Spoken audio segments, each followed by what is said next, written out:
the most powerful pointer for awakening is simply the one that resonates for you.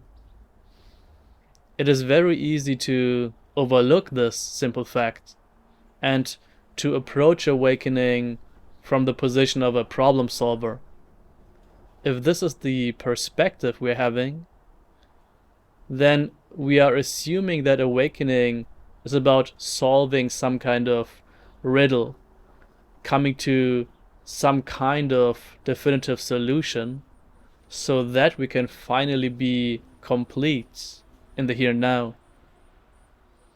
But if we realize that awakening is simply about this presence that is here right now, then it becomes very clear that there isn't one most powerful pointer in the strict sense. The fascinating question is not what the most powerful pointer is, but it is simply the question of what is it that right now seems to hide this completeness of being. Since it's already the case, it's already accomplished. It's never a matter of what we can do to bring this about. Doing is only something that could potentially hide this. It doesn't really hide this, but strangely seems to hide this. So it is never about doing more or accomplishing something so that we can finally appreciate this.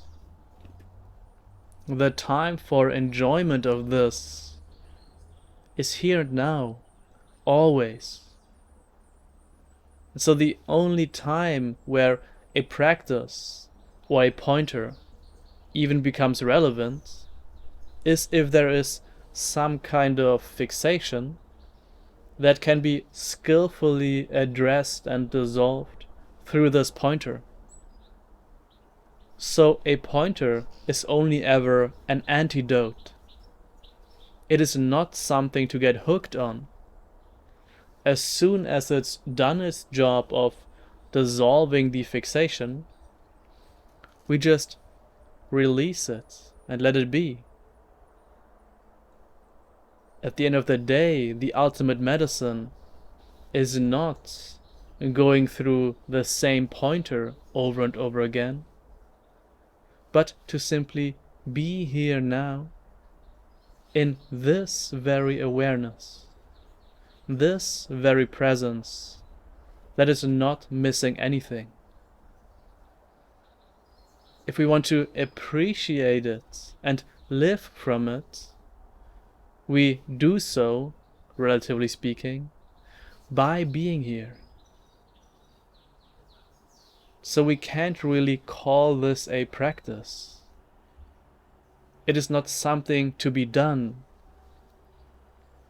The mind reaches its limits at this point, because there isn't something for the mind to solve in this.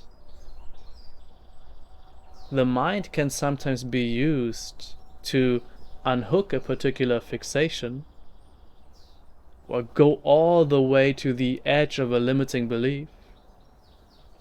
But once that is done, the mind can simply relax. So there's a kind of invisible handoff happening, where we initially maybe feel like we need to figure this out, as if it's some kind of problem. But then we realize that being already has it. It's already complete as it is, and there's nothing to be done.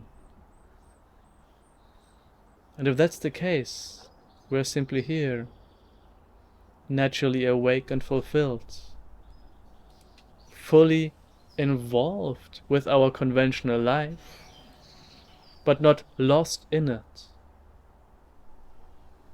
So simply familiarize with this basic presence, and the rest just follows naturally.